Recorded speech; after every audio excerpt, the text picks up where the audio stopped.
Hi mga Mars! Share ko lang sa inyo or i-update ko lang kayo dahil last year meron akong na-upload dito tungkol sa aking mata, dito sa aking left eye na may pterygium.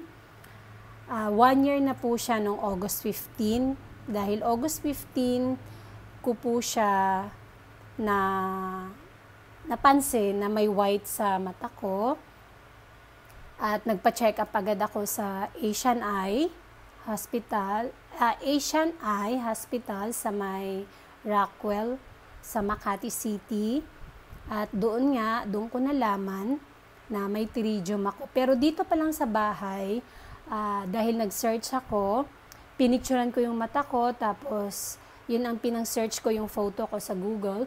Tapos lumabas nga doon na pterygium ang tawag. Pero nung nasa eye clinic na po ako, at timing dahil yung nakuha kong doctor ay ito ang specialty niya, ang pterygium. Doon ko nga nalaman na pterygium at doon ko rin nalaman na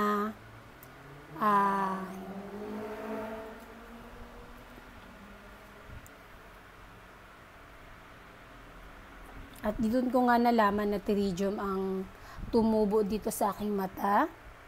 Ang cause nga nito, balikan lang natin yung dry eyes, tapos dry eyes and then yung sun exposure, tapos yung laging nakakaano sa usok.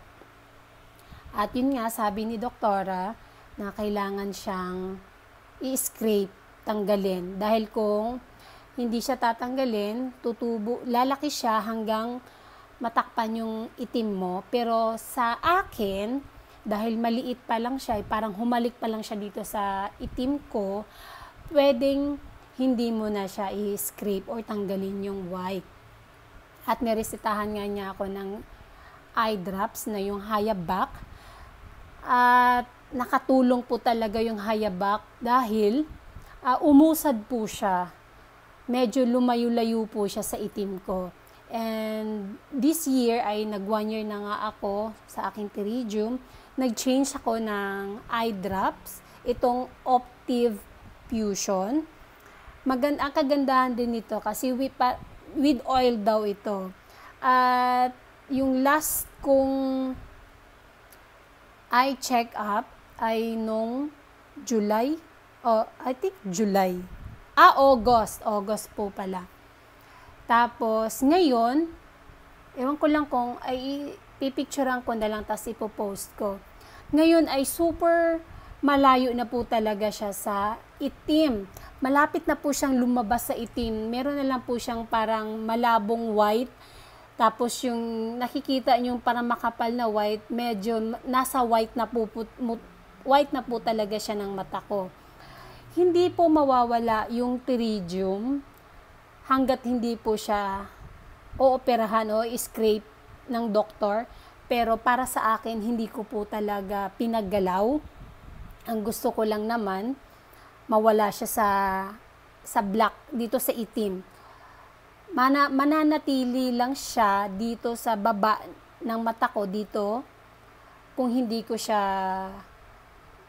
ipapa-opera.